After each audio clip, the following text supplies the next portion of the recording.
Let's go.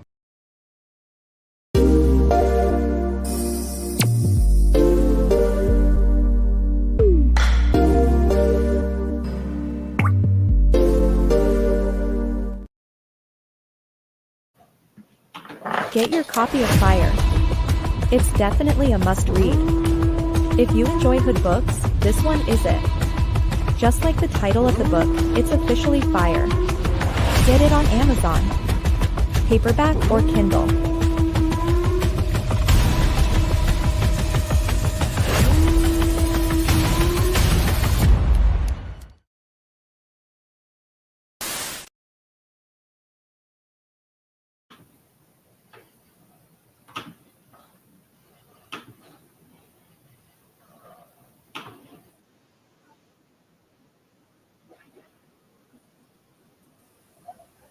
It went like a forest fire.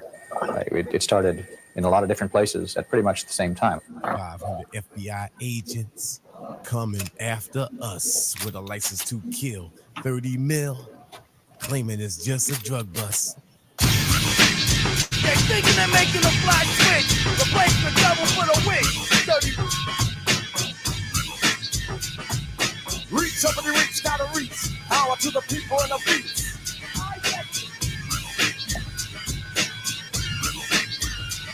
Some people are accused, some people of crime, some people get away with losing my rhyme. They don't like where I'm coming from, so they play dumb. Dumb, diggity, dumb, diggity, dumb.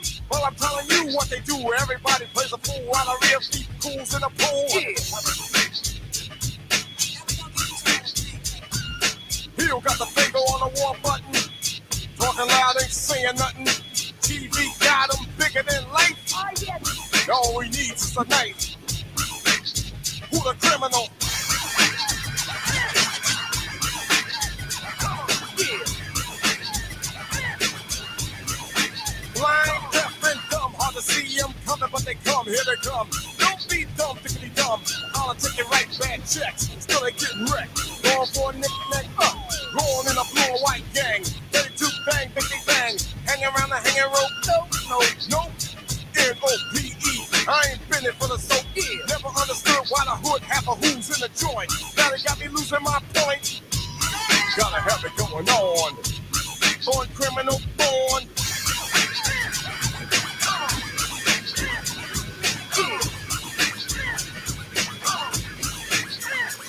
Take a piece of America back. But who had it first? Hear the Indian curse. Robbed and stole so many, so much it ain't funny. Now I got them face on money. Politician passing up bill, paid in full. See no rocking in the pocket, how they living. Making sure they locking us up. I got a feeling I'm when it comes to something we say. What they don't like is a brother like me on the mic. In fact, to the gritty ain't none of us whack. Noriega head back. Jeffrey Dahmer, it's just a room without cuffs. How the hell do we get stuffed in the back of a cell on the aisle? Ain't it wild? What's criminal?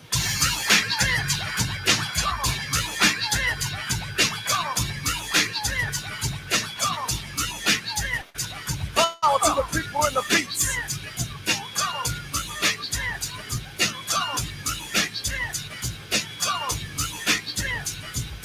Only if I had one more. Time to kick the rhythm and keep a ripping down the door. So the real criminals get exposed behind the clothes. Doors in the suits that make and break the law. Looking for my own cause I had enough fools. I can't understand it. Must been a crooked way they planned.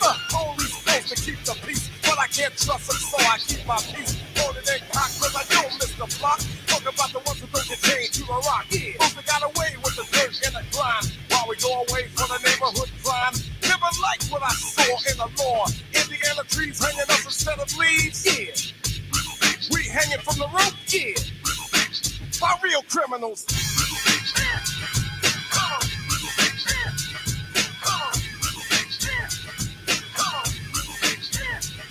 They thinking they're making a fly switch. Replace the devil for the witch.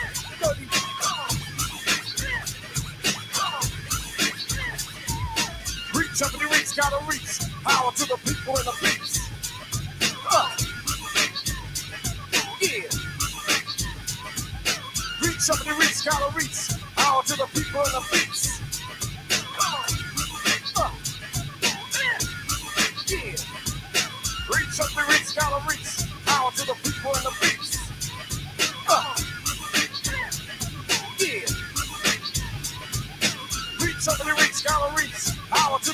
and the beats.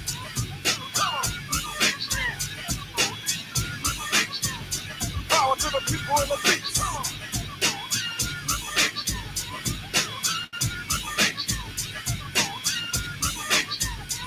Power to the people and the beats.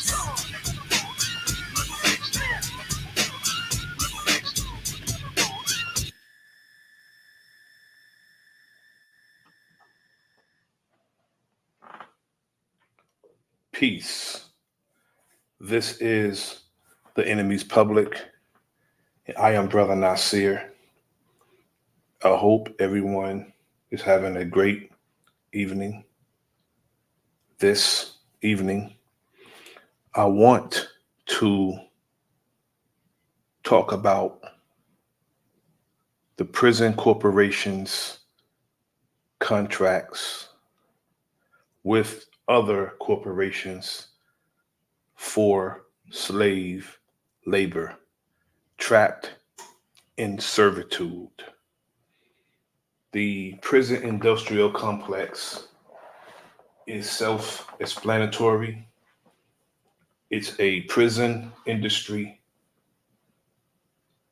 an industry that is very complex, meaning we don't know what they're subjected to do.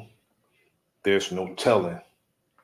Yet they're under the guise of being called the Department of Corrections, when in fact, the prison industry is a main part of the problem in this society. When a correctional facility cut programs that can potentially cause an inmate to not repeat offenses or may rehabilitate prisoners, because without inmates, a prison is no more than a abandoned building.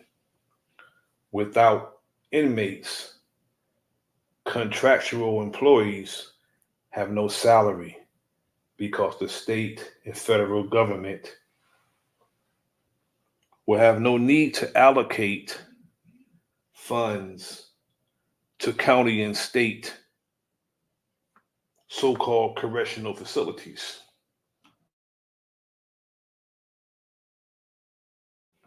Now, that's why crooked judges and prosecutors sentence people to prison for years over nonviolent offenses. Children who are truants go to correctional facilities, or children who are defiant in school, or who have committed minor infractions. They are sent to the facilities and the judges get a kickback for housing and what other contracts that are there in the kitchen, maintenance, what have you. The judges were getting kickbacks. Prison officers' contracts are based on penalties and their necessities. For instance, a gun charge is 3 to 5, and that's equivalent to paying for a vehicle. Vehicular homicide, 10 years, that's equivalent to paying off student loans. Homicide itself, 25 to life, 30 years, 25 years. That's equivalent to paying for a home, a mortgage, completing a mortgage. These are three examples of essentials that people must have to sustain their lives, that prison labor helped to pay for. Now, the 13th Amendment outlaws slavery, yet the so-called justice system used slave labor to clean highways, fight fires, even pave roads and build roads and bridges, depending on what state you're in, and all kinds of labor that any other time would be good paying, earning jobs.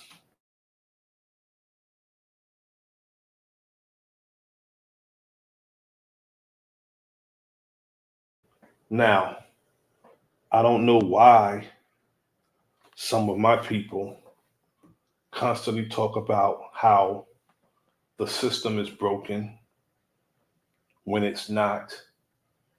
This system is well oiled and working exactly how it was designed to work against the voiceless poor.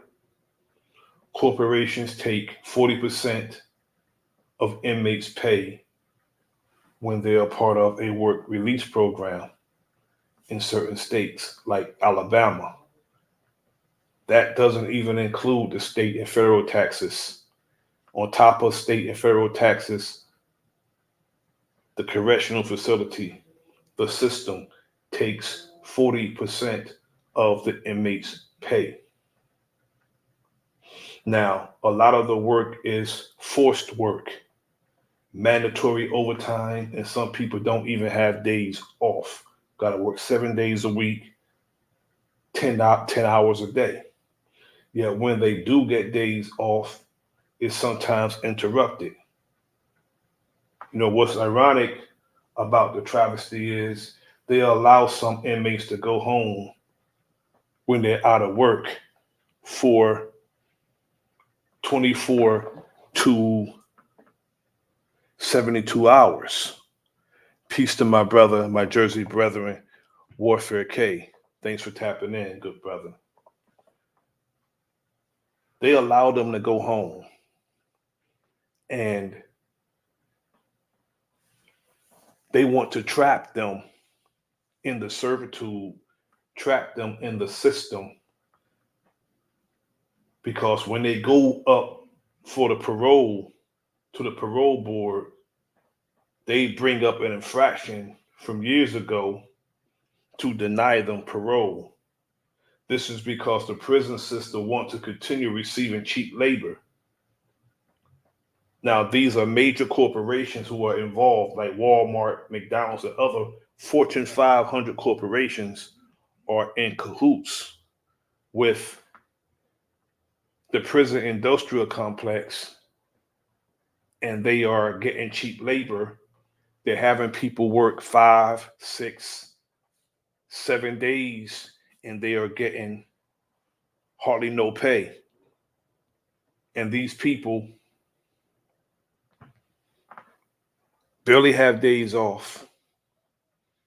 40% of their pay is taken from them, excluding federal and state taxes. Yet, these people are trapped in the system. They barely let, in particular, brothers go when they go up for parole. They barely let them go because they want to send them back into the prison and have them go work for the corporation and keep their money,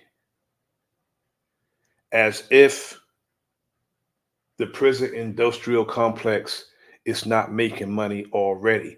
They get hundreds of millions of dollars to run their prison. And not only that, the again, the infractions, the penalties are based on the necessity of the officer.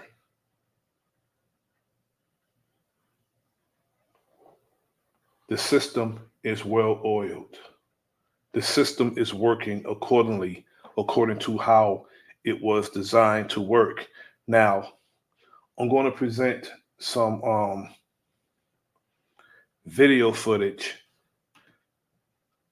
of the prison industrial complex and their contracts with some of these corporations that are forcing people to work They're forcing people to work when they're sick. And they're forcing people to work when they don't want to work certain jobs. If a job is unsafe, the people are still forced to work those jobs. And if they don't work those jobs, they are punished for not working those jobs. Let me find this playlist that I compiled.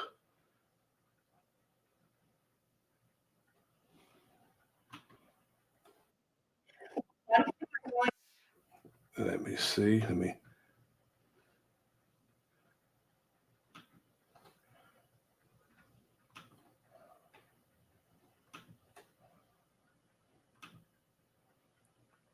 Here we go.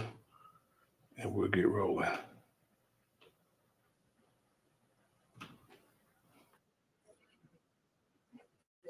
That's slavery. That's slavery. You took away the whips, but you put the paperwork. Took away the masters and you put them in uniform. Same difference. Same difference. It kind of appears. Greetings to my sister, the true daughter of darkness. Thanks for tapping in, sis. That there is a coordinated system in order to protect the labor that's created by the prison system. Walk into a McDonald's in Alabama, and the worker flipping your McDouble could be an incarcerated person. It's a sad situation of where they getting rich off us. The Alabama Department of Corrections farms out incarcerated people to work at hundreds of private companies and government agencies across the state. McDonald's, Burger King, Golden Corral, Wendy's. They got a Wendy's contract right now. State Trooper's office. They'll send everybody everywhere. They'll send you everywhere. Yes, the parole office. And even though ADOC trusts these incarcerated people to leave prison every day and work alongside the general public, many of them are still denied the chance at real freedom. I work for y'all, but when I come off of parole, you deny me. Why would you deny me? Because you're getting free service. This is a story about corporations and the state of Alabama exploiting prison labor and the coercive policies they use to keep its citizens trapped in servitude. It doesn't work. It's a terrible system. If you're wondering how any of this is even legal, well, it might not be. That's what we went to Alabama to figure out.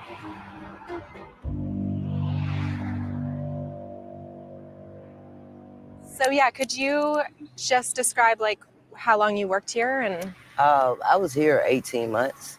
I ran their kitchen by myself. Some of these inmates out on work release had managers positions, and any other time would be probably paid good money. But instead of giving these people their freedom so they could sustain themselves, they'd rather keep them in prison and get this cheap to free labor. And these are contracts made with the corporations, with the prison industrial complex. And I know nobody who listens to this platform eat at any of these places. And we should divest, if we are, divest from patronizing these establishments because of what they're doing with this, damn near free labor that they're receiving. From 8 to 5 every Tuesday through Thursday. wow, Yeah. that sounds like hard work. It was. Elizabeth Thomas was in the Alabama Work Release Program for 5 of her 15 years in prison. So they had a combination of incarcerated people and free world people. Yes. Did you feel like there was a difference how they treated? Oh, most definitely. We work longer hours. Make the work release work over, work extra days, don't want to give you off days. Like, no, I got to eat my health. I have to get rest. You know what I'm saying? I'm not a machine. But that's how they look at you, like. This is Quincy Sanders. During his nearly 17 years in prison, he worked at several restaurants, a lumber yard, and McDonald's. Like working a real job and trying to be incarcerated is a very hard experience. You have to be mind strong, really. Alabama has one of the most overcrowded and deadly prison systems in the United States.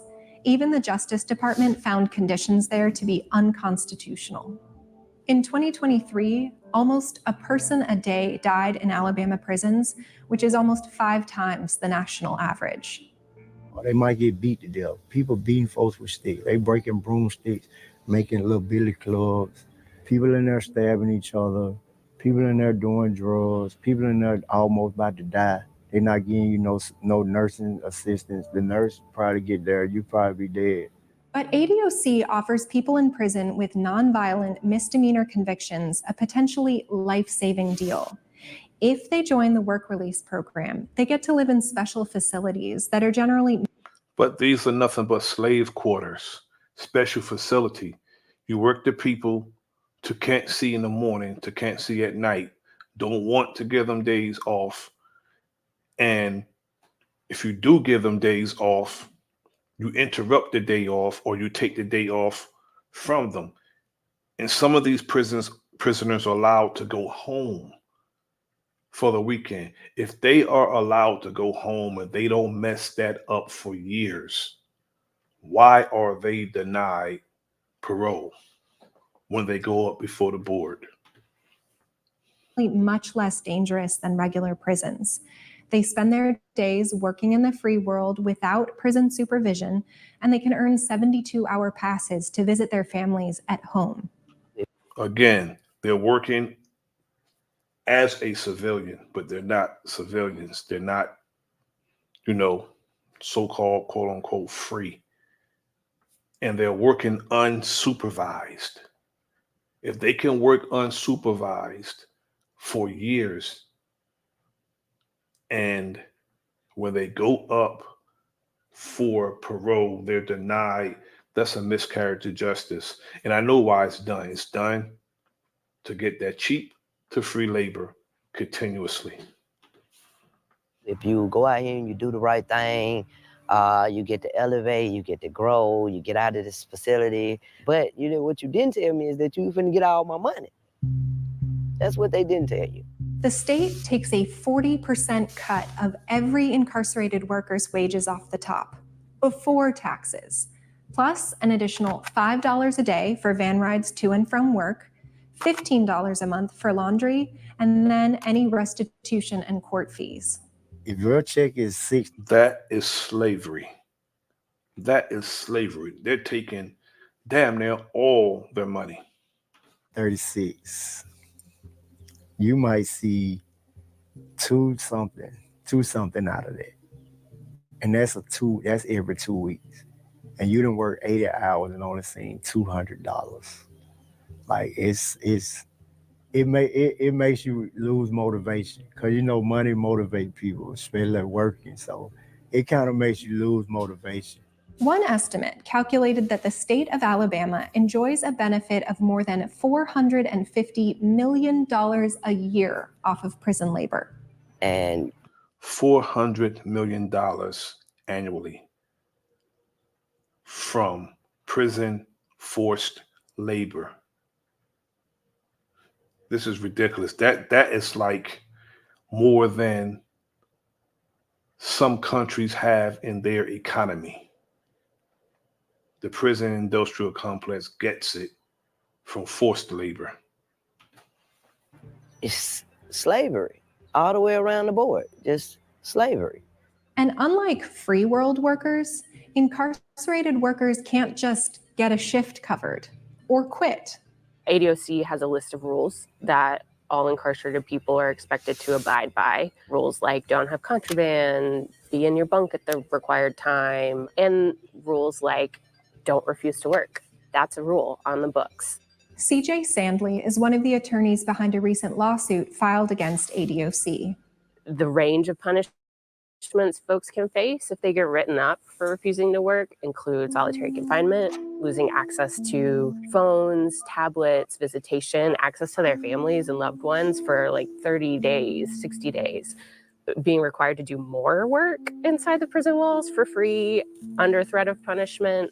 I want to talk to my family. I want to be a part of my family. And you're telling me that if I don't go and do what you want me to do at these jobs, work as hard as they want me to do, if they need me 7 days, you want me to go there 7 days. If they need me 80 hours, you want me to work 80 hours. If they want me to turn around and come back and do a double, you want me to get up and you want me to be available to do all this. But if I decide I'm tired, now, Lord forbid if we... That is slavery. This is, not only against the law, but somebody whoever's behind this need to be joining them in prison. We got sick. I talked to Reginald Burrell, who was injured when an entertainment center fell on his head at the private furniture manufacturing company where he worked through ADOC. When he spoke up about it, he was fired. And, I confronted the JPO about it, and they shipped me to Shieldsburg with extra duty, taking away my privileges, and I ended up in a landfill. I just got assaulted and mistreated at this job, and now I'm ended in a landfill working for free for a multi-million-dollar company. One of the most valuable things in the system is whatever I can do to get out early. If a work stoppage, to protect myself from being abused. They turned the so-called incentive, peace to my brother P. Moses, thanks for tapping in. They turned the so-called incentive to potentially get out early into a trick bag. Have the people working all these hours and taking all their money. That's outright. I mean, these people are in prison, but it's still wrong. It's still wrong as hell for them to go to work and not see any of their money. And to speak up for myself could subject me to sanctions. I don't have to say it, but you're going to follow whatever order you're given. Chris England is a state representative in Alabama. He's leading the fight to reform the state's prison system. It is a completely broken system. The folks in charge, the parole board, they don't use guidelines. This system is not broken. This system is working accordingly. You got a bunch of devils, wicked ass beings that's in this system that know what they're doing when they deny a brother or a sister parole. They're sending them back.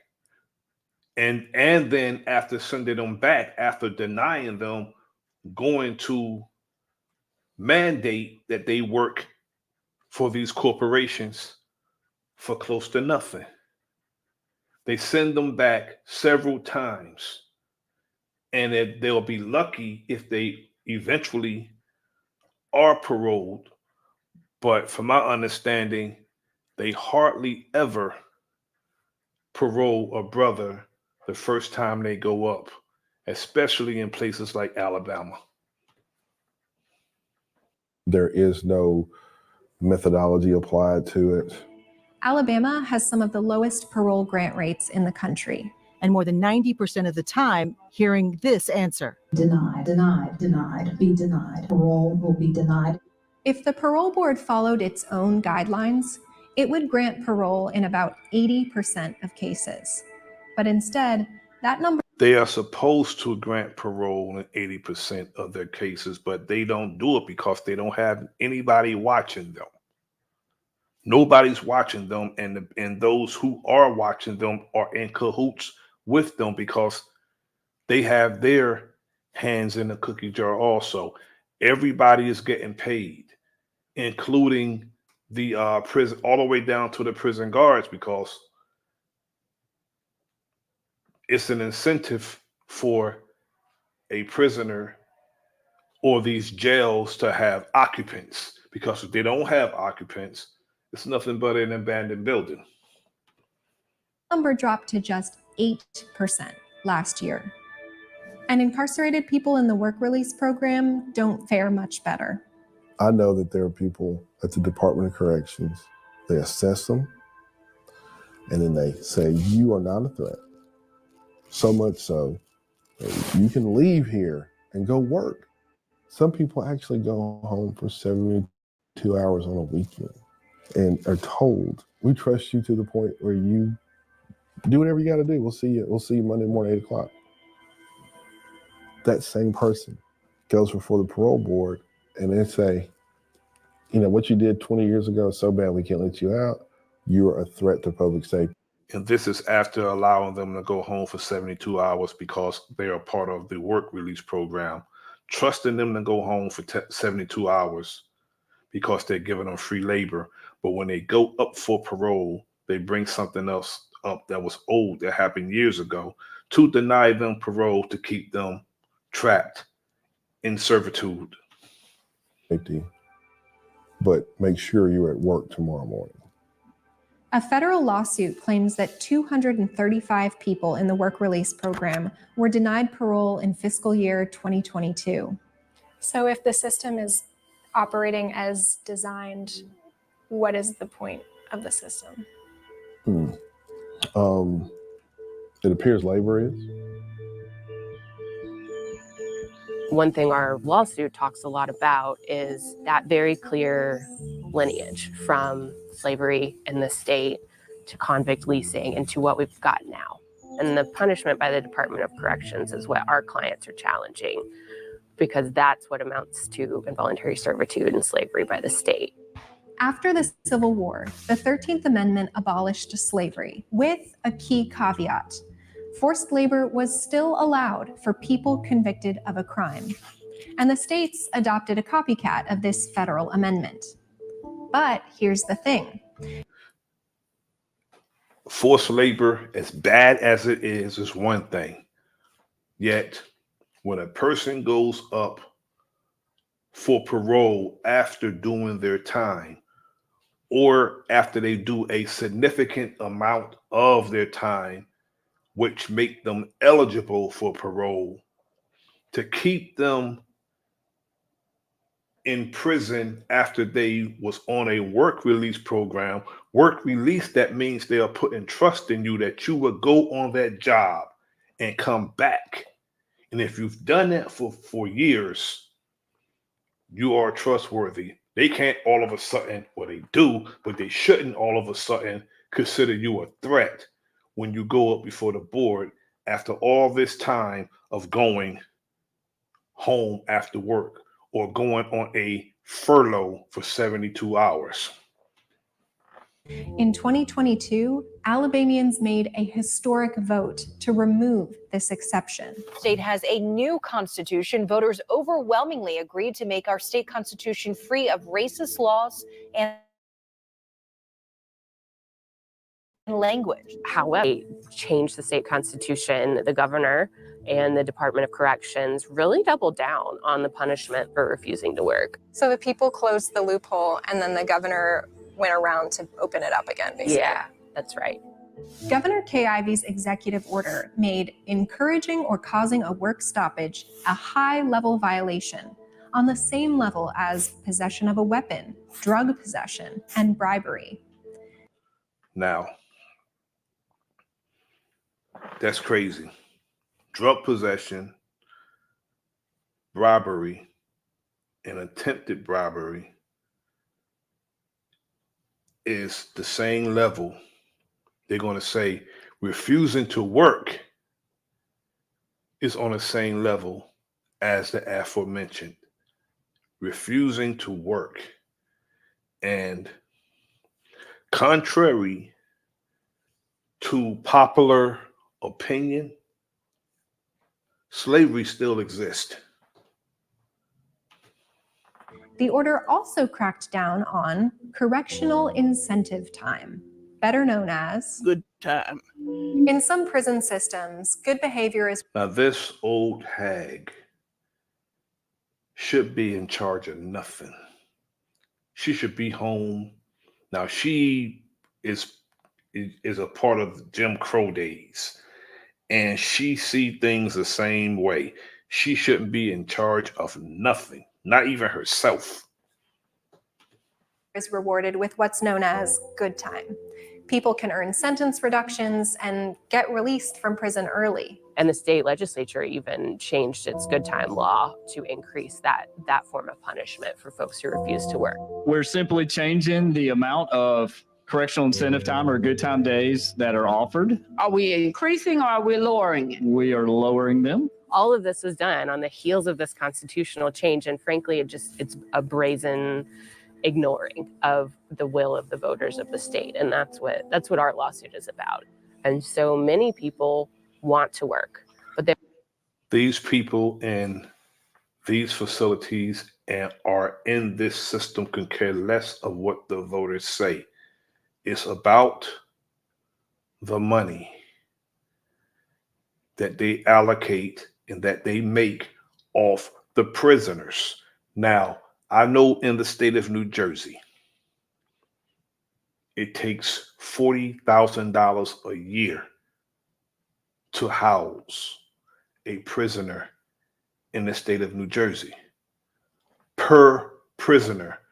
But if that prisoner get out, they won't pay them $40,000, but they'll take that $40,000 and make money off that prisoner's body for years. And they try to give you enough to pay the officer for years to make sure this officer is getting his or her money to pay off their car, their home, student loans, or whatever essential things that they have. And they base the sentences and the penalties on those things. Peace, greetings to my sister Sharon Walker. Thanks for tapping in. But they want to be paid fairly. They want to be paid a free world wage for the labor they're doing. They want to be working in safe conditions. They want to be treated fairly, and they don't want. What's crazy about the United States is they try to be the standard bearers and try to be an example of all of people all over the world, or how a government should run, or they always throw up the word democracy and deny us it in our face while they try to establish it all over the world. They try to establish so-called democracy, but they deny us right here in our face the same democracy that they try to deny us. They try to establish all over the world. Want to be forced to work if they don't want to, or they can't because they're sick, or they have a doctor's appointment, or they're feeling unsafe in their work and they want to change jobs. One of the unique things about this state, and really the country, is that things just never end. They evolve. If your prison system is full, it's primarily full of Black folks, Black men, and you have a racial disparity in who gets released and who doesn't. Can you imagine the optics of what that labor force looks like? Black people account for just over a quarter of Alabama's total population, but more than 50% of the prison population. An AL.com investigation found that Black men were 25% less likely to get parole than white men. If you could take a picture of a group of men who are working convict labor decades ago and juxtapose that next to a current labor force, it would probably look the same. That's crazy. So, what is the point of prison? Is it the creation of a cheap, controllable, and confined labor source? Or is it rehabilitation? And what does a real commitment to rehabilitation? Prison has never been about rehabilitation. It's always been about punishment. And we all know the origin of what prison is. The origin of prison is slavery. You work for, you get fed slop and you work for free. You're treated like crap and you're confined. You can't go anywhere. but it was never about correction and rehabilitation, especially when they cut the programs that does that. They focus more on punishing the prisoner when the punishment is being there, but they focus more on further punishing them when they arrive. For incarcerated people. Peace to my good brother, Talk You Talk Media, Greedy Vegan. Thanks for tapping in, good brother. Actually look like.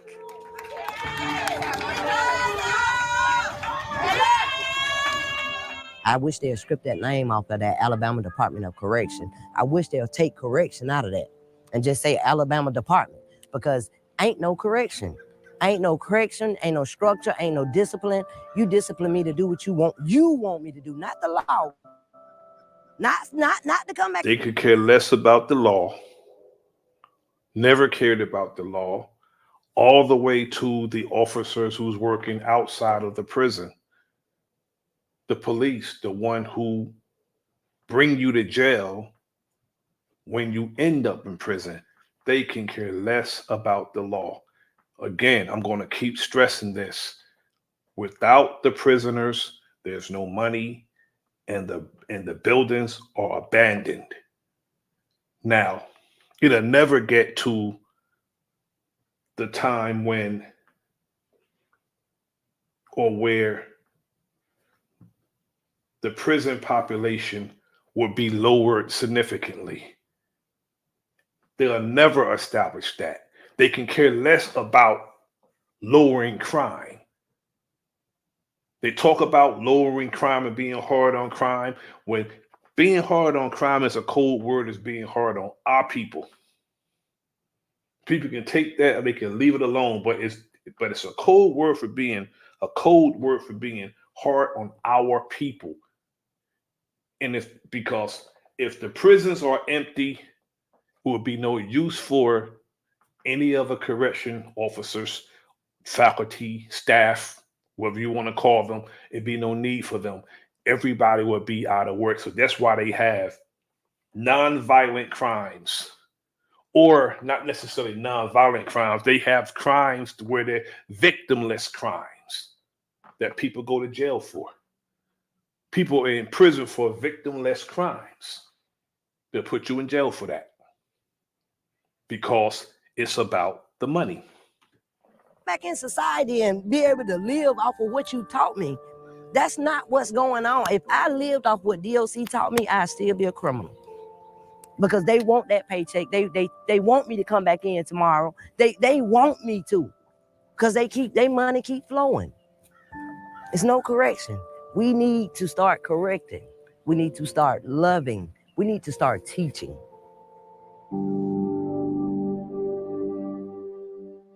Thank you for watching. Now we're gonna go to the investigation of people being trapped in Here we servitude. go. A hidden, intricate web links hundreds of popular food brands to work done by U.S. prisoners.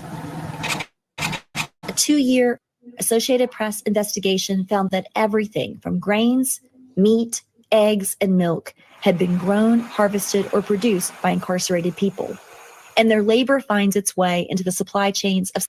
Could you imagine a young man about 11 years old named Lionel Tate? This happened in the late 90s, early 2000s, down in Florida.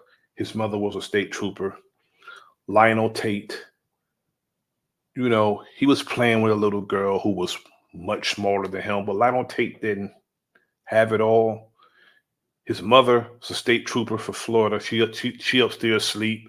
He and the little girl's downstairs playing, and they're playing wrestling. He ended up doing one of those wrestling moves on a little girl and killing her. And he ended up going to jail, prison. The judge sentenced the little brother to life in prison at the age of 12.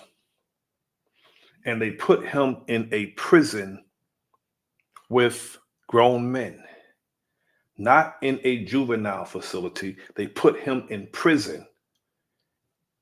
They ended up reversing the sentence and releasing him. But by the time he re-entered society, he had learned criminality. He had learned how to be a criminal by being around grown ass men who were criminals. And when he got out of prison, he started doing robberies. So it's not about correcting nothing. Not a damn thing is about correcting. Because most people who go to prison learn criminality. And when they go to prison for something nonviolent. But they end up, survivor of the fittest. Because somebody push up, that animal gonna have to come out of you. If not, you're gonna be food. Of some of the most recognized brands and largest food companies in the world. These types of agricultural programs are being run at prisons across the country. Dozens of them generate revenue. Those are the green dots you see there on your screen. One Peace to the good brother, Big Dog Philly OG. Thanks for tapping in.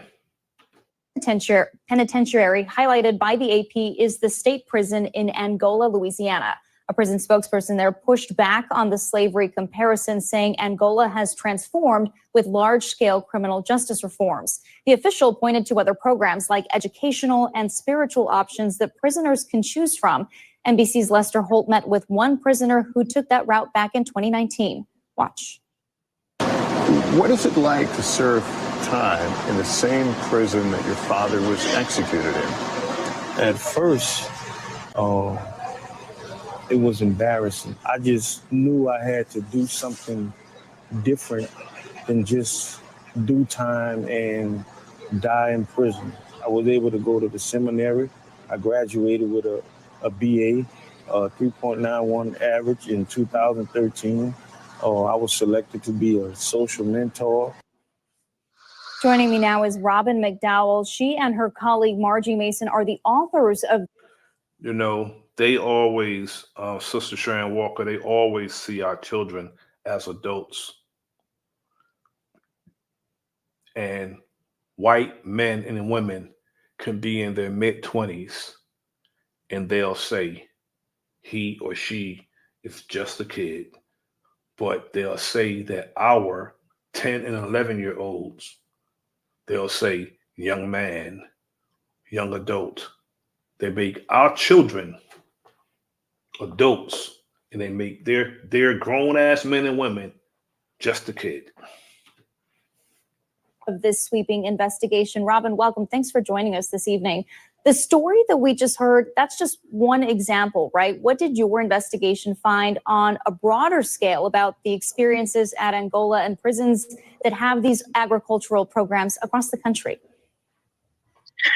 Well, we discovered mainly that people are being forced to work for pennies, sometimes nothing at all. And that really these, in our opinion, are some of the most vulnerable workers, because if they refuse to work, they can be punished. That can mean being sent to solitary confinement.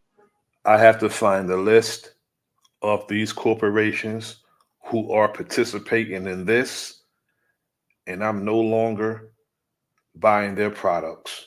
Whoever's participating in this, I'm not buying their products anymore. It can mean losing the chance at parole. And if they get hurt, they really have very few protections at all. They're not protected by basic things like the Fair Labor Standards Act if they're injured. And if they're killed, the Prison Labor Reform Act makes it very difficult to sue.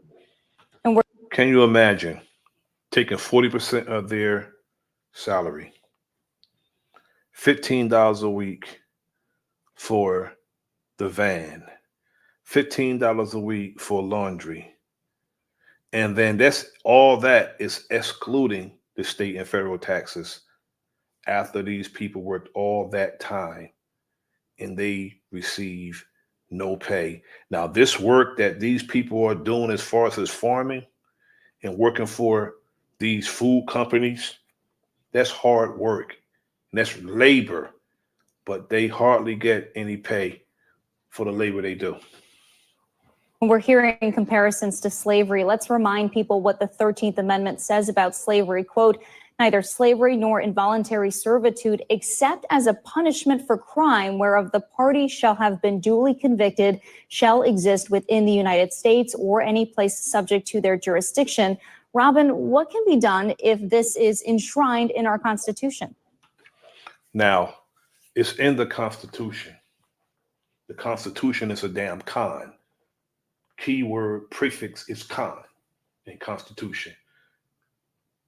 But what they do is they deny the people the freedom when it's time for them to go up before the parole board so they can continuously receive the damn near free labor that the corporations and the prison industrial complex established.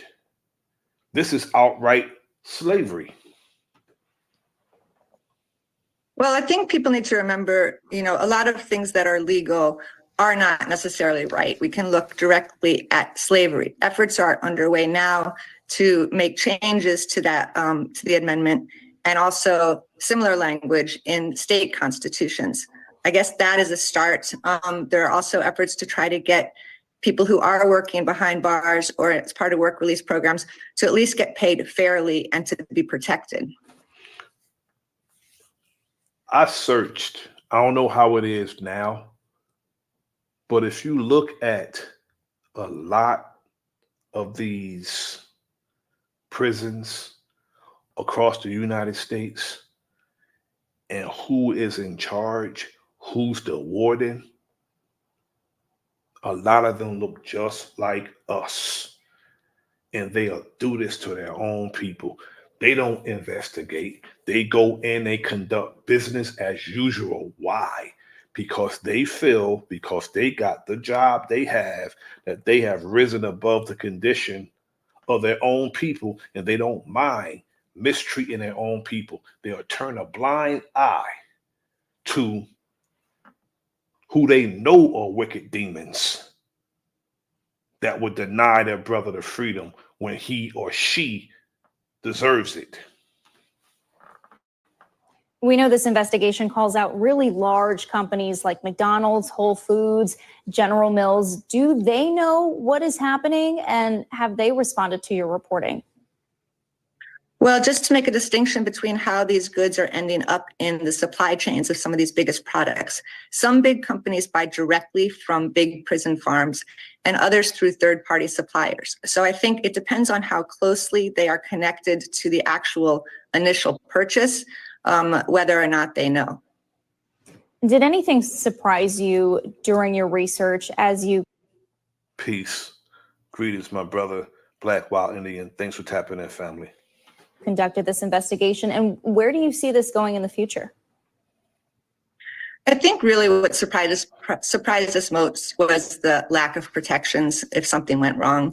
I think there are a lot of things to continue looking at in this area, things that I can't really talk about here, but this is really a rich area for investigation. Mm-hmm. Robin McDowell, we really appreciate your reporting on this. Thanks for watching. Now, the next video is saying U.S. prisoners are a part of a hidden workforce. We all know this. We all know this. He's turning Tyson's Foods. He's turning into Tyson Foods. A hidden, intricate web links hundreds of popular food brands to work done by U.S. prisoners. A 2-year Associated Press investigation found that everything from grains, meat, eggs, and milk had been grown, harvested, or produced by incarcerated people. And their labor finds its way into the supply chains of some of the most recognized brands and largest food companies in the world. We followed as cattle raised at the Louisiana State Penitentiary were transported to a meat processor in Texas. From there, the beef ended up in the supply chains of McDonald's, Burger King, and major grocery stores. I felt like I had become a slave, a product of the convict system, because everything that I was doing was profiting the prison.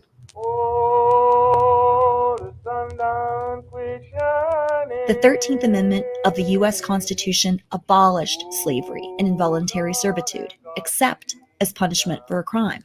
We spoke to prisoners who were working on the same plantation soil where slaves toiled more than 150 years ago.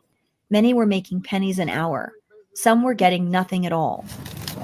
Others were being contracted out to private companies or taking part in work release programs. Prisoners can sometimes be punished for refusing to work, even thrown into solitary confinement. Because anytime you bump it, And if they are hurt on the job, they often have little recourse. They aren't eligible for workman's compensation, nor are they protected by other worker safety laws because they're not considered quote unquote employees. We're going to have to figure out different ways to make our system a better system instead of just exploiting labor and then calling it crime prevention. The agriculture. So why is he considering this system our system? This is what angers me. When they consider this, when they start using using the possessive pronoun our, it's not our system, that's their system. The system needs to be broken. It's not broken. It's working how it was designed. It needs to be broken. Agriculture sector is just a fraction of the overall prison labor industry, which includes everything from public works to stamping license plates. They're learning a skill set. They're learning to be responsible for something. They're learning to pay back their debt to society. I learned that if I wanted to be better, I have to make my own way, basically. That the opportunities are here. They're not going to give them to me. But prisons and corporations benefit from inmate labor. The goods wind up. I guarantee he's treated a lot better than those brothers who are incarcerated with him. Guarantee you that. That's why he could sit up on that damn horse and say that. Up in the supply chains of giants like Walmart, Target, Whole Foods, and Costco, just to name a few. The AP also found American prison labor linked to the supply chains of multinational companies such as Cargill that export goods all over the world. This is happening even though Washington has banned imports and seized goods that were produced by prison or forced labor abroad. See, they will say this or they'll pass a bill, but they don't have nobody watching these people. You have to, to say it and then turn a blind eye, or they probably just saying it in front of us and doing contrary to what they say, because they are very contrary people. And, white people do lie. DHS is deeply concerned by credible and growing reports of China's state-sponsored use of forced labor and other human rights violations in the Xinjiang region. Several companies. See, that right there is hypocrisy. That's outright hypocrisy. Talking about what's going on 10,000 miles away when it's happening right here in the United States. In the state that he's in, is happening there, but they'll get up there on the podium and talk about what other people are doing to their citizens when it's happening right here under his nose. And he's more than likely participating in it. He knows it because he's in it. Companies told the AP they have policies in place restricting suppliers from using incarcerated workers. Cargill acknowledged buying goods from American prison farms and said it would determine next steps. Others said they would look into the AP's findings, which revealed just how much prison labor touches many of the foods we eat. Now we're going to go to why the U.S. prison system, they say, is the worst in the world, and that is very believable. This episode and others like it are made possible by the generous support of my patrons on Patreon. If you'd like to help me produce more content like this and get early...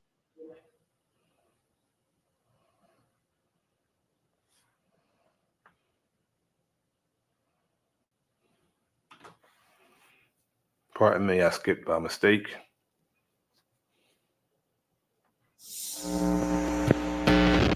This episode and others like it are made possible by the generous. So why did it do that?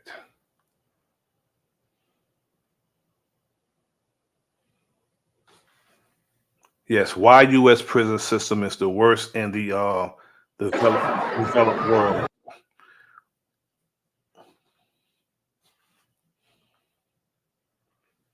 Pardon the technical difficulty. This episode and others like it are made possible by the generous support of my patrons on Patreon. If you'd like to help me produce more content like this and get early access to every new video, consider becoming a patron at patreon.com/secondthought. You'll often hear the claim that the United States is the freest place on earth, a bastion of personal and societal freedom. For such a supposedly free nation, we sure... The United States have more people in prison than any country in this whole world. So it's not the freest nation in the world. And the United States have a lot less people than those other countries. A lot of those countries have their back number is bigger than the United States' entire population. When you have 1,300,000,000+, 1,400,000,000 people in your country, that means your back number is larger than the United States' entire population. And the United States have more people in prison than any nation in the world. sure have a lot of people behind bars. While many rights and freedoms have been stripped away over the past few decades, from freedom of the press to freedom of assembly, in this video we're... That's a fact, P. Moses. Shit, it costs you more to die than it will cost you to be born, in all actuality. We're going to focus specifically on the US prison system, a system that, by just about every metric, is the worst in the developed world. Let's start with some basic facts. You just gave me an idea too, my brother. I want to visit that industry, the death industry, because that's another racket. Funeral homes and the death industry, that's another racket. I appreciate it, brother. The US has the most incarcerated people of any nation on Earth, both by sheer numbers and per capita. As of June 2020, there were 2,121,000 prisoners currently serving time in the US, and a total of over 10 million in the prison system, which includes those waiting for trial and those on parole. This number is 10 million in the system, over 2 million incarcerated. That's a travesty. That's like 13 million people in the prison system in the United States. is higher than nations with vastly larger populations, like China and India. It's higher than countries the US considers more authoritarian, like Russia or, again, China. It's even higher than the greatest of all boogeymen, the Soviet Union, at the height of Stalin's power.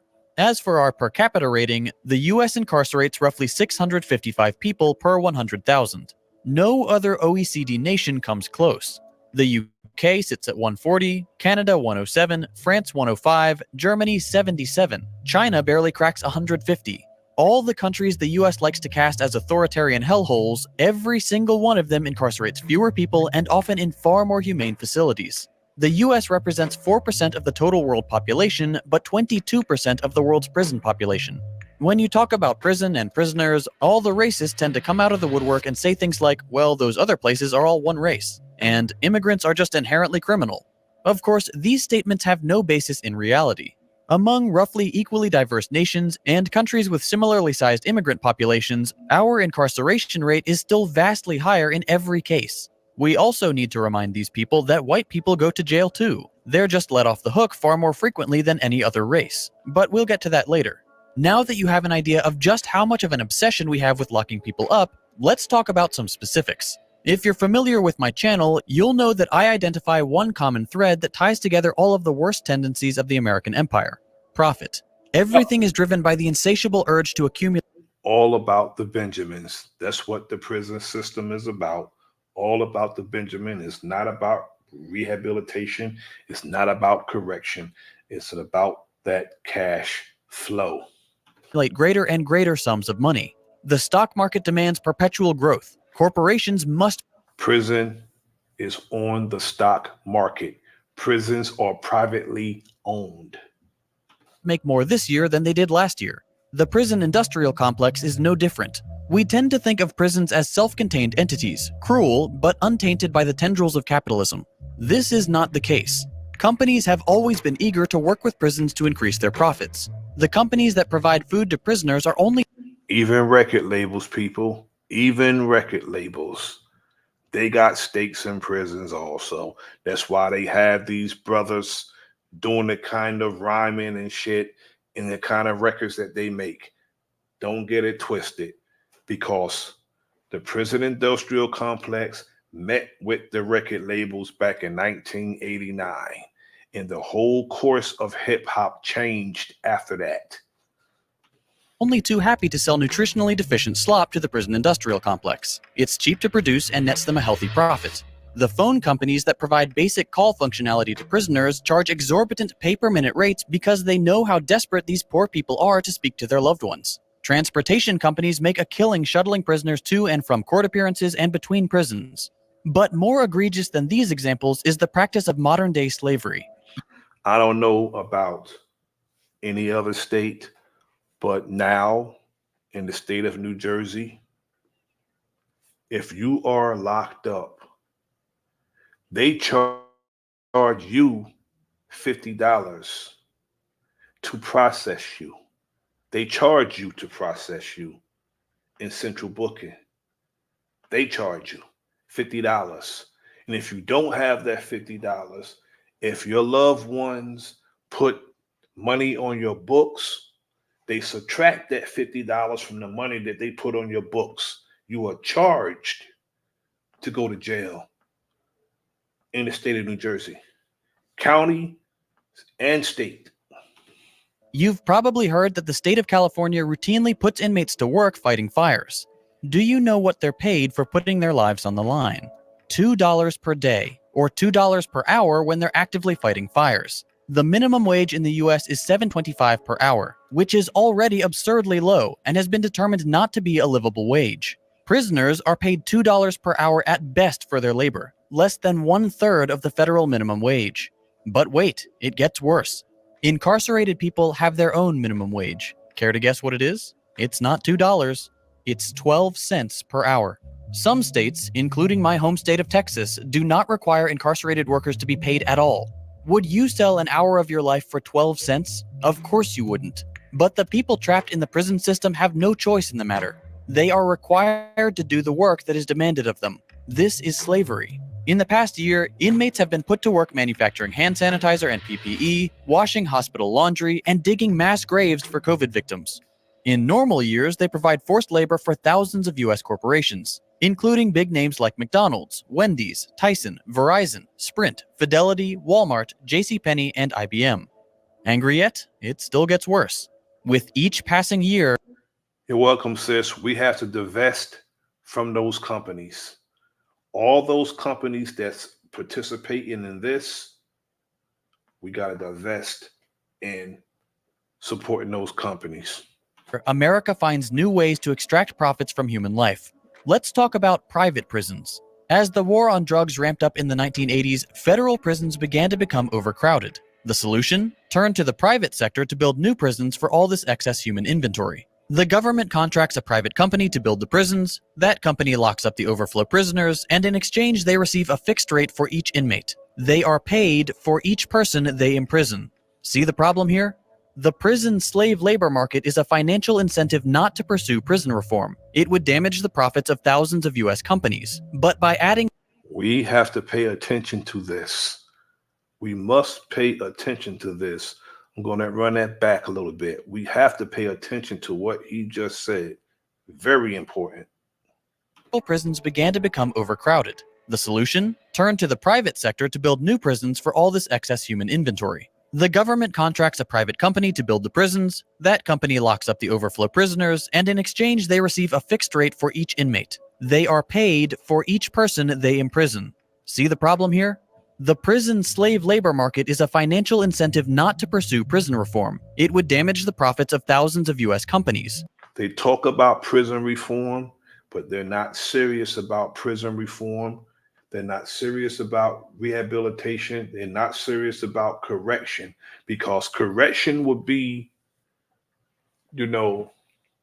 harmful to their pockets, very harmful to those who are employed by the prison industrial complex, because everybody who worked for the prisons, whether it's with the so-called correctional facilities, whether it's county or state or federal, they're all contracted. All of them are contracted. And if there's no money, there's no contracts. If there's no slave code of laws that will keep the system running, there's no money. But by adding for-profit prisons into the mix, cutting out the middleman, and simply making money off of human storage units, we've ensured that no meaningful reform will ever pass, at least not without a mass movement to demand it. Think about it. Who profits from the existence of private prisons? Private companies are given multi-hundred-million-dollar contracts, then their executives turn around and donate huge sums of that same money to politicians who will support private prisons. It's a never-ending cycle. Corrupt politics. Exactly. Now, if you get a politician, for instance, a presidential campaign, a presidential candidate that would say they're going to be tough on crime, it's because they were paid by lobbyists. They were paid by lobbyists to say they'll be tough on crimes. That means that they are part of the system. They're going to keep the system going. And especially when you get a presidential candidate who says he's going to indemnify the police, hold the police blameless, no matter what they do. And when you ask a particular presidential candidate what they're going to do about prison reform, or you ask them what about a particular incident where a police officer killed someone, and all they can say is that didn't look good, that means that person is a part of the system and a part of the problem. Politicians are making money, private prisons are making money, and thousands of US companies are making money from literal slave labor. It makes perfect sense within the US capitalist framework. Core Civic, formerly Corrections Corporation of America, is the largest private prison manager in the country. In 2019, they raked in $1.98 billion in revenue, all on the backs of exploited human beings, stuffed into their prisons with a price tag on each one. What's even more ridiculous is that the vast majority of the private prison contracts contain a lockup quota. That is, a guaranteed percentage of occupancy for the duration of the agreement.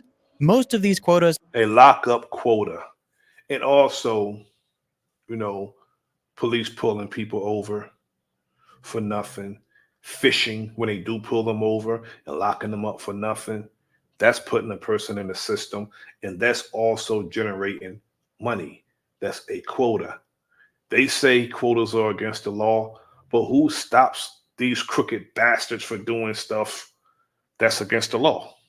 Quotas are set at 90% occupancy, with some even landing an insane 100%. So, in a time when crime rates are the lowest they've been in decades, these private prisons are guaranteed to have their cells filled. If those cells aren't filled, they're still paid as if they were. And guess who pays the bill? US taxpayers. There was one hideous incident in 2008 which became known as the Kids for Cash scandal. 2 judges in Luzerne County, Pennsylvania were found... I did a story on this, the Kids for Cash campaign, where the judges were locking up children and getting kickbacks. To have been accepting bribes from for-profit correctional facilities to dole out ridiculously harsh sentences for minors. Thousands of children were slapped with extended stays in these private facilities for crimes as minor as making fun of their assistant principal on MySpace. There are few things more depraved than putting innocent children... Putting a child in jail for making fun of their vice principal on MySpace. That child was sentenced to a year in a juvenile correctional facility, and the judge got, I think, 40 grand for that. Children in jail to line your own pocket. So, to recap, the US started the war on drugs which US groups like the CIA were shuttling into the country, began locking people up at unprecedented rates. Isn't that crazy? The war on drugs, while the CIA were bringing the drugs in, distributing the drugs to the so-called kingpins all over the United States. Rick Ross was involved in it. He was serving to our detriment. The war on drugs it was really the war of drugs, not on drugs. For nonviolent drug offenses, realized we had literally run out of all of our prison space, and decided to contract out private companies in order to lock up more people, and then paid those companies to incarcerate even more people. This system is absurd by any reasonable estimation, and we still haven't even discussed whether or not it's effective. To make a long story short, no, it's not effective. In the United States, we focus more on punishment than rehabilitation, and US prisons are certainly punishment. In fact, they're so inhumane that the United Nations has condemned them as abusive and torturous, and human rights organizations have long asserted that one of the prison industry. One thing we should not mistake, that the United States give one damn about what the United Nations say. And the United Nations is headquartered in the United States. But if the world tells the United States that their prisons are inhumane, do any of us think that the United States give one damn about that? Industrial complex's favorite tools, solitary confinement, is literal torture. Once someone has been released from prison, it's much harder to find a job. And 2 out of 3 end up right back in a cell because their situation is so desperate. Now, in the county jails in New Jersey, it's damn near solitary because you spend 23 hours in a cell. Anyway, in the county jail in Middlesex County in New Jersey, you spend 23, you only allow out the cell for 1 hour per day. So that's damn near solitary. It's damn near solitary. We've even seen people commit tiny crimes and purposefully get arrested because then at least they'd have a roof over their heads. When many Americans hear this, they'll shake their heads and say, you just can't fix some people, completely ignoring the fact that our prison system is not intended to fix anything. Again, this fits in perfectly with the average American mindset. Most people subjected to prison terms are poor. In America, we've been conditioned to believe that poor people are lazy and therefore morally deficient and deserving of punishment. This, of course, ignores the fact that wealthy people are just as likely or even more likely to use drugs. But those people are rarely sentenced, often because they have important parents, or they can pay bail, or simply because their communities aren't heavily policed like lower income areas. And also, rich people are less likely to be punished for being caught with drugs and doing drugs, because if someone is caught with pure cocaine and someone is caught with crack, the penalty for crack will be more severe than pure cocaine. And that is based on proximity, and that is based on status, because crack is for poor people, cocaine is for rich people. Yes, we've effectively criminalized poverty. Can't pay a parking ticket? Jail. Can't pay bail? Prison term. No one will hire you when you get out? Serves you right for being a criminal. This mindset is truly horrific. It lacks even the barest shred of basic human decency. We cannot... Yeah, a parking ticket make you a criminal only in the US.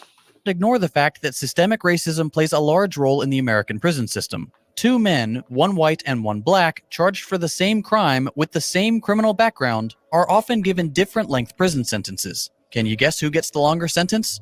On average, black people are given 20% longer sentences for the same crime committed by a white person. Then you have white-collar crime.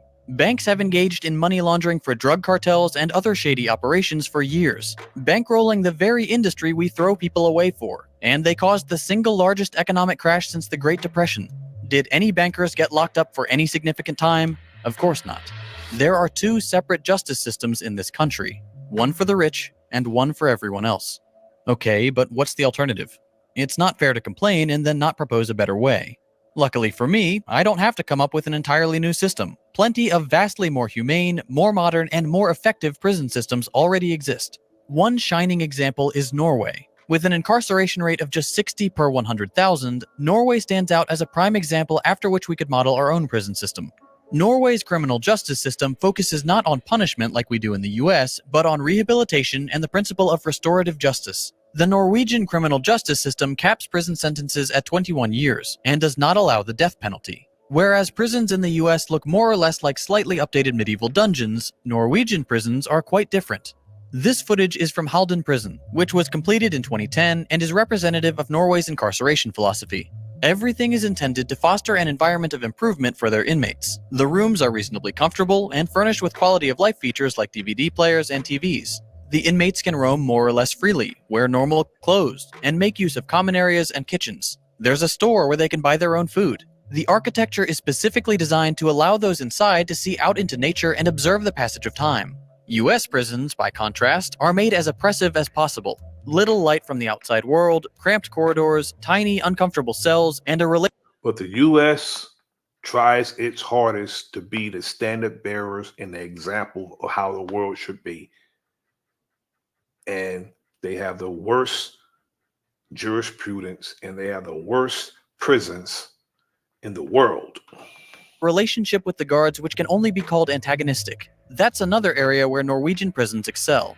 Their correctional officers all complete a 2-year degree before they're able to work as what are called contact officers, which function as both guard and social worker. Halden Prison prides itself on fostering excellent interpersonal relationships between inmates and contact officers. They can interact freely, talk, play cards, make plans for the future, and just generally have a normal human experience in the prison. This is all part of the philosophy of normality.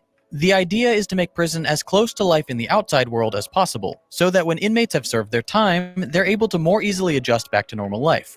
Again, this is in stark contrast to the US system. The goal of our system is to punish, to make people suffer so that they're afraid to commit another crime. Corrections officers in the US have very little required training, and relationships between guards and prisoners are truly awful. It's not uncommon for guards to brutalize or sexually assault the inmates. This cruelty is completely counterproductive. If the goal of our prisons was truly to rehabilitate, why have the guards, the only representatives from the outside world, treat the inmates like animals? Norway's recidivism rates are among the lowest in the world, with just 20% of inmates getting arrested again within 2 years. This isn't random. It came about by a concerted effort from Norwegian citizens to overhaul their criminal justice system. Back in the 80s and 90s, they were concerned about rising recidivism rates. So they did the logical thing and fixed the problem: the prisons. Modern Norwegian prisons are some of the very best in the world in terms of reducing recidivism and promoting a positive trajectory for inmates. They provide counseling, education, and as normal an experience as possible. What they've accomplished in the last few decades is truly remarkable, and should be seen as one of the world's best criminal justice systems. Another prime example is Finland. Finland is one of the happiest and safest countries in the world. They have access to universal healthcare, subsidized childcare, and free college education. They also have incredibly humane prisons. Free college education. Wow. This man, serving a life sentence for murder, is not confined to a tiny cell for the rest of his life. He's not waiting for a lethal injection or months of solitary confinement. He's free to come and go as he pleases, and there aren't any cell blocks at all. Instead, the prison is laid out like a dormitory. He can attend classes at the local university, and his room at Loka prison is almost indistinguishable from a normal apartment. Like Norway, Finland believes in the principle of normality, that prisoners should be treated like human beings and provided all the opportunities to improve themselves and get on a more productive path during their prison. You know, this is all fine, you know, what goes on in Norway and Finland.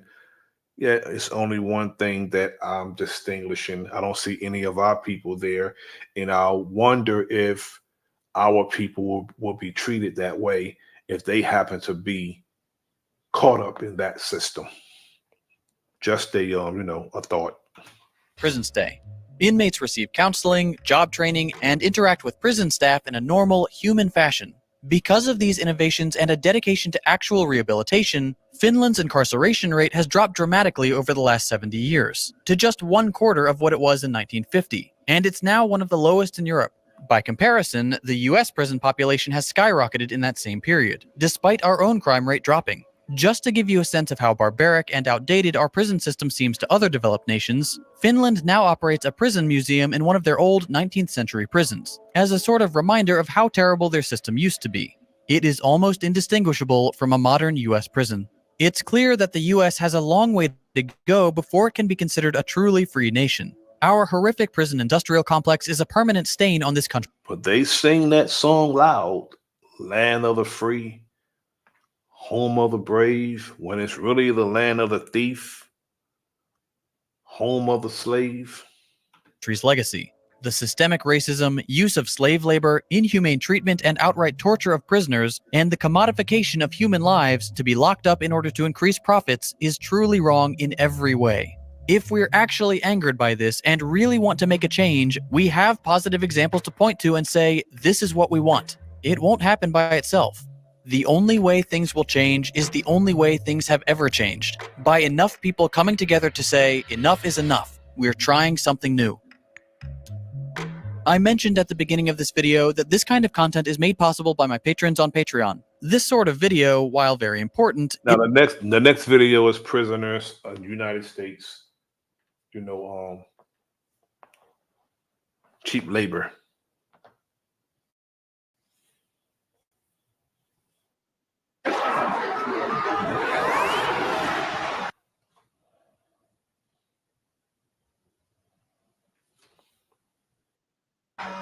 The American Legislative Exchange Council, also known as ALEC, is snatching up public employees' jobs, and they're also hurting small businesses. And the way that they're doing that is they are transferring jobs over to prison laborers. Oh, fantastic. Because, we weren't close enough to slave labor. Let's just get right to it, right? This is literally modern version of slave labor. What they're doing is they are having prisoners, do the work that public employees are doing now, except prisoners do it for free, or they do it for like 20 cents an hour. Yeah, let's be fair now. 20 cents an hour. I mean, isn't that a livable wage?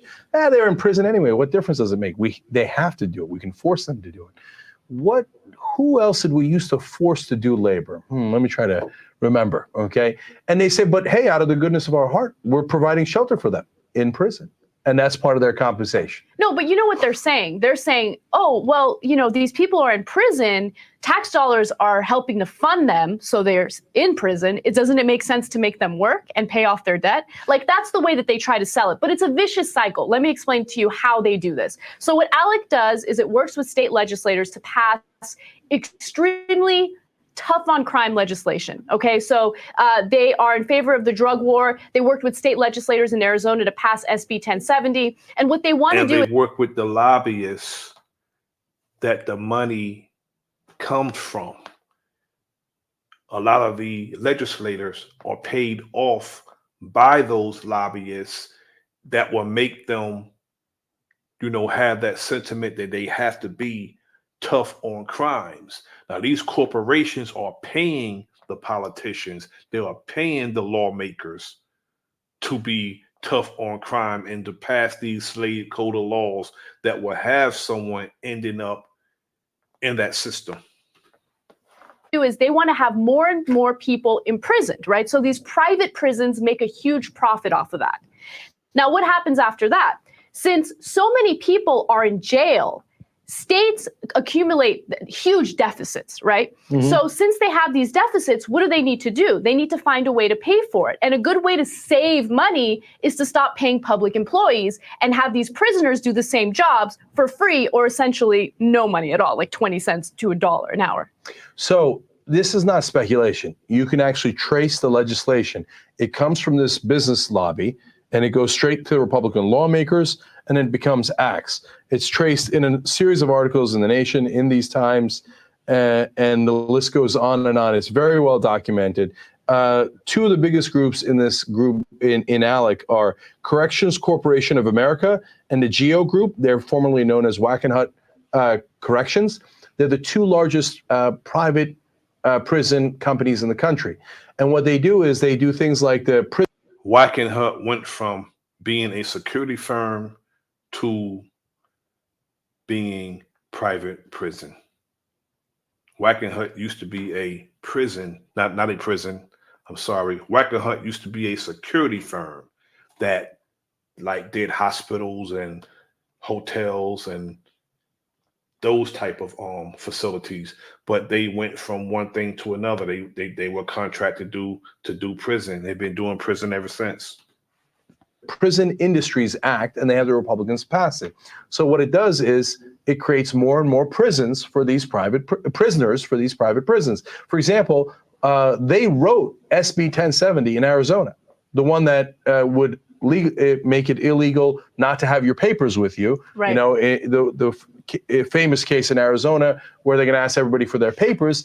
And of course, these two corporations will benefit greatly from it because you'll have much more prisoners.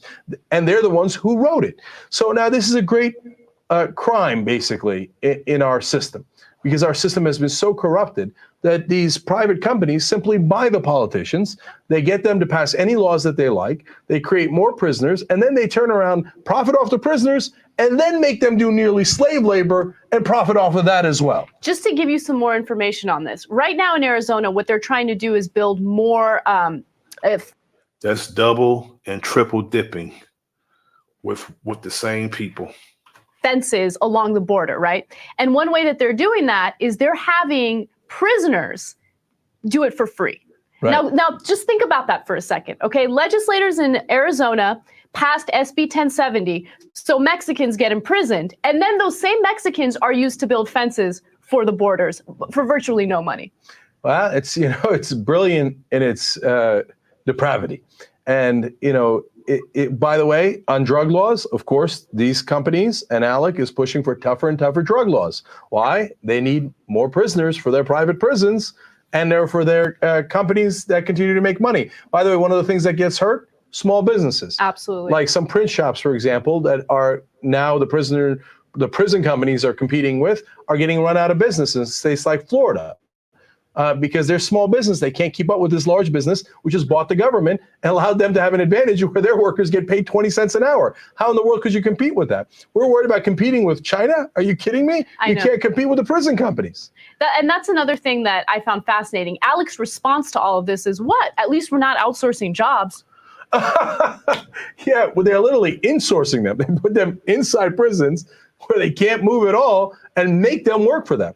No, I mean, this is capitalism gone wrong. This is the worst parts of capitalism on steroids. Look, this can be prevented. It doesn't mean capitalism is wrong. The main thing you have to prevent is corporations buying politicians. If you let them purchase politicians, of course they will rig all the rules. All of these politicians are bought and paid for. And we'll have people trying to convince us that we should be a part of any party, Democrat or Republican. They would try to convince us that we are part of any of those parties. We're invited to those parties when we're not. They want us to vote for this foolishness. Vote for Trump or vote for Harris, when both of them are bought and paid for. They name their price and they get it.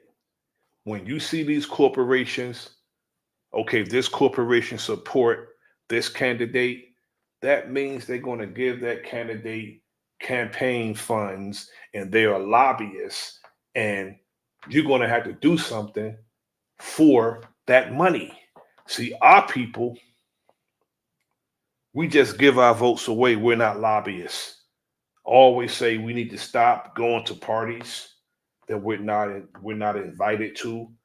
We as a people, we should become our own party, and people should be trying to find out how they can get us. If we're going to participate in an election, we should be voting as a people and say the hell with them damn parties. Completely in their favor, including getting nearly free labor and destroying all other businesses. See, it doesn't help capitalism. Corporatism, once corporations are born, their job is to kill their parents, which is capitalism, because they hate free markets. They don't want competition. They want to destroy the competition. So the minute they're hatched, if you allow them to buy politicians, they use the politicians to kill off all their competitors, especially small businesses. And then we wonder, why do we have high unemployment? One, you killed the small businesses, and two, you're hiring prisoners at 20 cents an hour. Why would anybody else hire regular Americans at real wages? Exactly.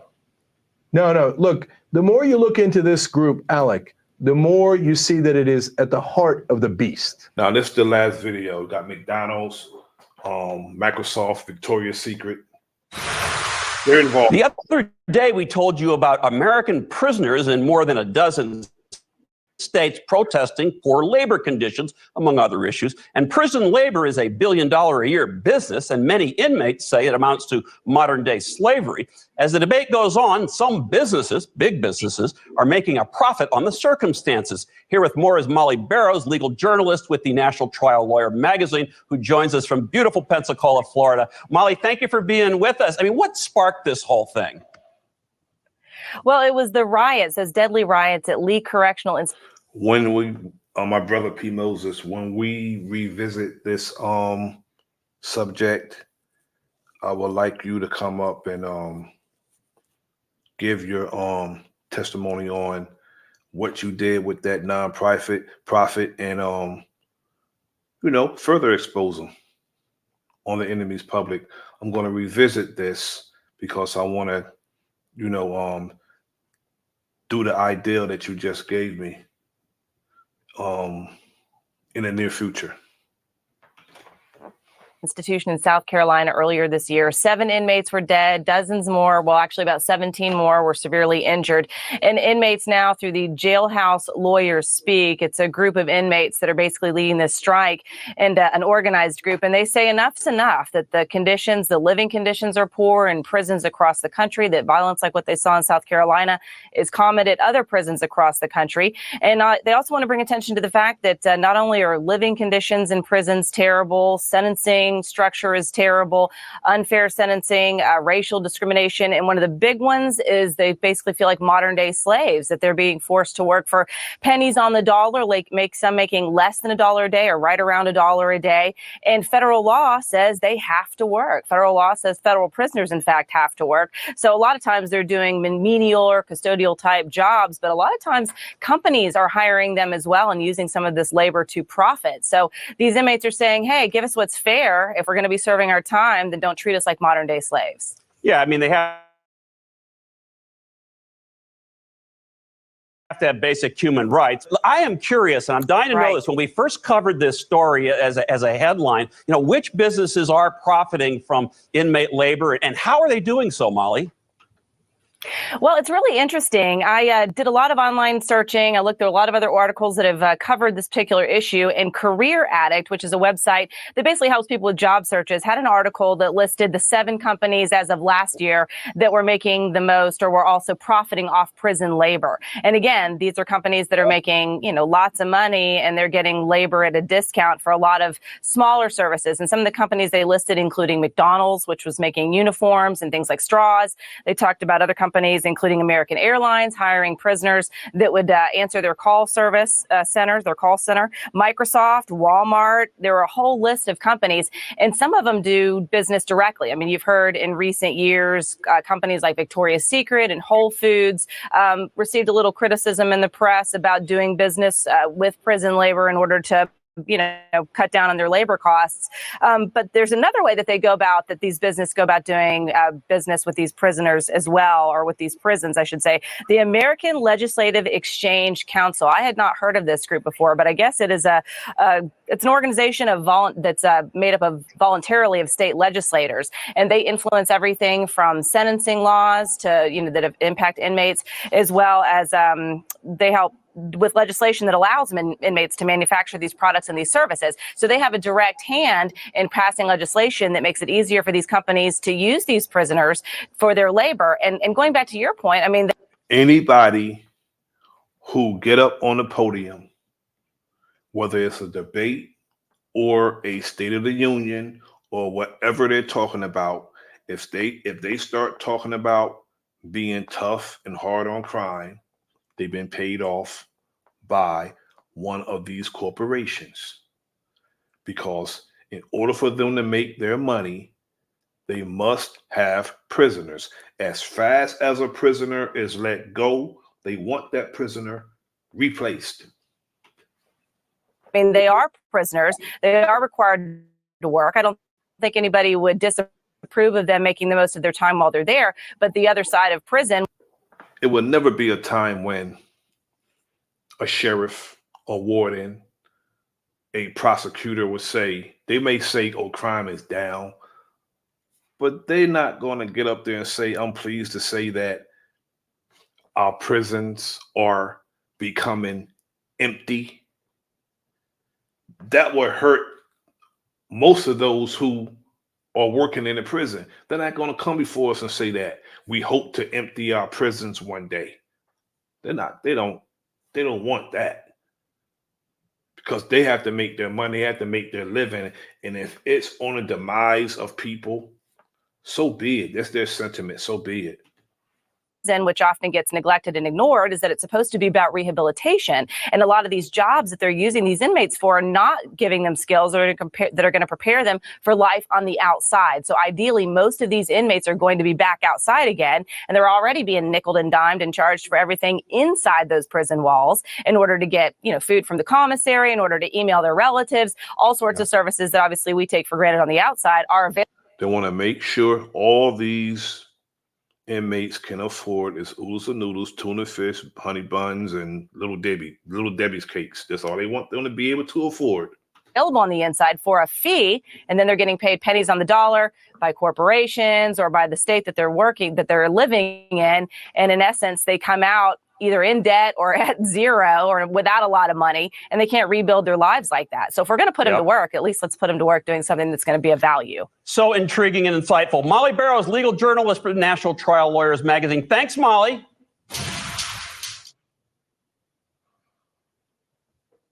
I appreciate everyone for joining me this evening. I really do. Thanks for tapping in. I hope that this information is pertinent to you, because it's a lot of corporations that we probably shop at every day, or we probably buy their products, and they use slave labor.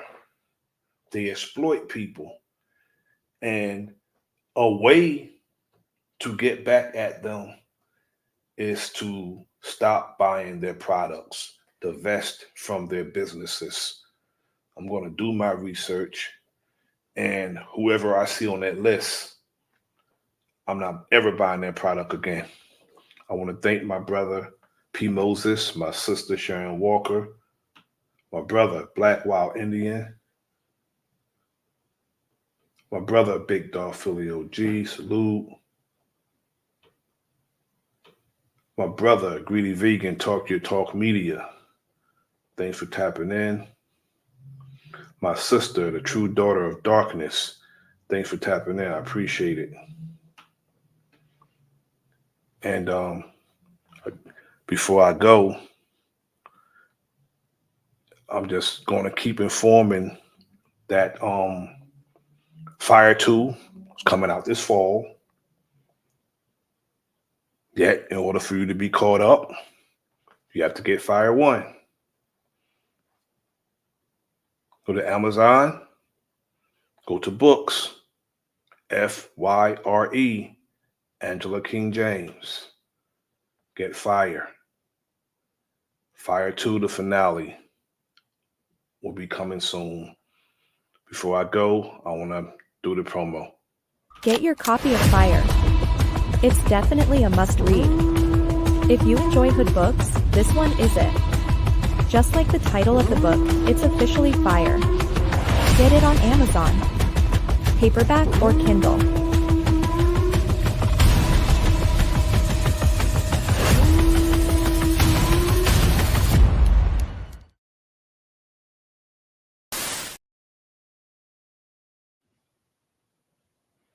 I want to thank everyone for joining me this evening. This is The Enemy's Public. I am Bro.Nasir. Like, share, subscribe. Leave a comment in the comment section. Peace.